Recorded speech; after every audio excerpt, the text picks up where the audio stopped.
Magandang tanghali, nagpapalig ang PTV Newsbreak. Nagkaroon ng riot sa Building 14 ng New Bilibid Prison.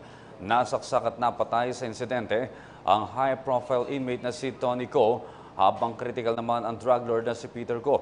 Sugatan naman si JB Sebastian at Vicente C. Mula sa NBP, may report ang aming kasamang si George Bandola. George Bandola. George? Pre.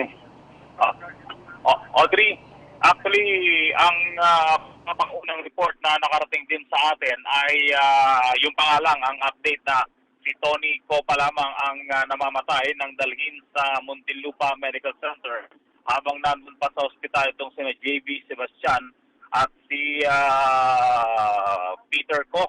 Samantalang yung isa pa na si Vincent D ay nasa ospital naman ng Muntinlupa.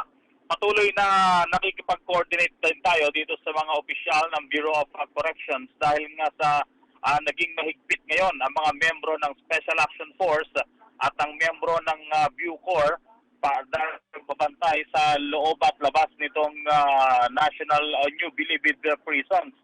Dahil sa matapos yung pangyayari kaninang alas 7 ng umaga, ay nagsisimula na rin sila ngayong mag-imbestiga kung saan nga ba talaga nag-ugat ang kaguluhang o ang riot ng paranaksak dito sa mga high value inmates na ito o yung mga tinatawag na very important preso.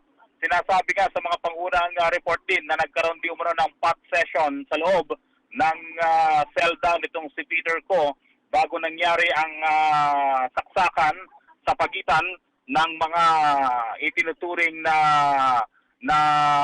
ilan sa mga dapat na tumayong witness ng pamahalaan para sa isinasagawang investigasyon kaugnay ng proliferation pa rin ng illegal drugs dito sa New Bilibid Prison.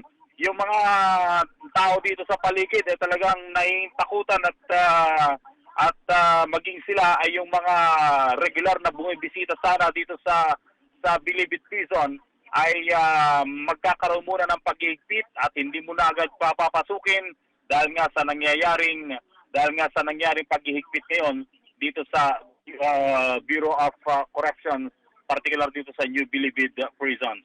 Magbabalik pa tayo sa ilang mga update, lalong-lalo na kaugnayan ng isinasagawang pangapangunang investigasyon at ang mga pangunang pahayag din ng mga Bucor officials. Para sa PTV News, George Bandola. Maraming salamat, George Bandola.